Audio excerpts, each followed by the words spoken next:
बिहार में 1 अप्रैल 2016 से शराबबंदी कानून लागू है, लेकिन शराबबंदी होने के बावजूद रोज कहीं ना कहीं शराब की बड़ी खेप के जब्त की खबर जरूर मिलती रहती है।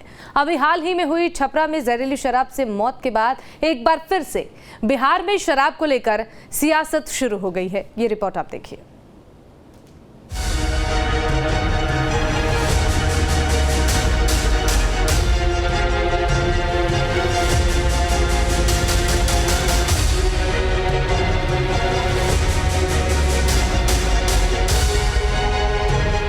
बिहार में पूर्ण शराबबंदी है। साल 2016 में जब इस फैसले का ऐलान किया गया तब ऐसा लग रहा था मानो ये फैसला बिहार की दशा और दिशा दोनों ही बदल देगा। लेकिन शराबबंदी के बाद भी बिहार में अवैध शराब का कारोबार जिस पैमाने पर चल रहा है उसे देखकर ये कहना मुश्किल नहीं है कि बिहार में शराबबंदी सिर्फ कागजों तक ही सीमित रह गई है। हर दिन शराब की खेप जब्त की जाती है। इस बीच छपरा में जहरीली शराब से मौत के बाद एक बार फिर प्रदेश में शराबबंदी पर सवाल उठने लगे हैं और बीजेपी इसको लेकर जेडीयू पर हमलावर है।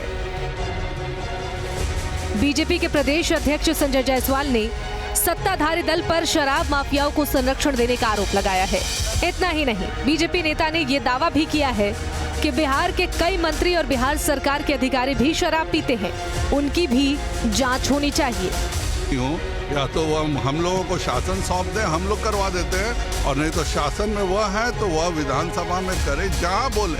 जिस हॉस्पिटल में मैं भी आता हूँ और सब आए, लेकिन शासन बिल्कुल आएंगे, लेकिन शासन के तो वो है ना, शासन में जब वो है तो जगह और करना तो वही पड़ेगा। अगर आप सचमुच में सुधार करना चाहते हैं तो सबसे पहले सभी माननीयों की जाँच और सभी पुलिस अफसरों की जाँच और सभी IAS अधिकारियों की जाँच होनी चाहिए।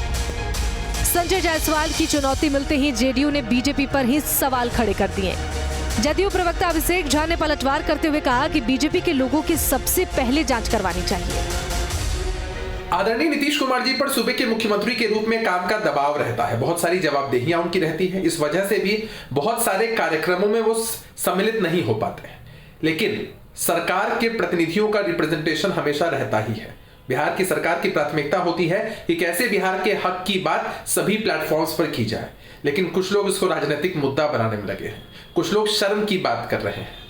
हम तो भाजपा के उन नेताओं से पूछना चाहते हैं, आप लोग नेता होने से पहले बिहारी भी हैं। आप लोगों ने हमेशा डबल इंजन का दम तो भरा था, लेकिन बिहार की हकमारी हमेशा की। अगर आप लोगों में जरा सी भी शर्म बची है तो बिहार को विशेष राज्य का दर्जा कैसे मिले, ये केंद्र सरकार से सुनिश्चित करवाइए। जेडीयू के साथ ही आरजेडी ने भी अब बीजेपी के खिलाफ मोर्चा खोल दिया है।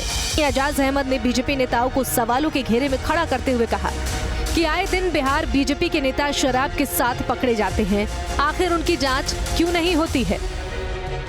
भारतीय जनता पार्टी जो बात कह रही है उसमें सच्चाई नहीं है।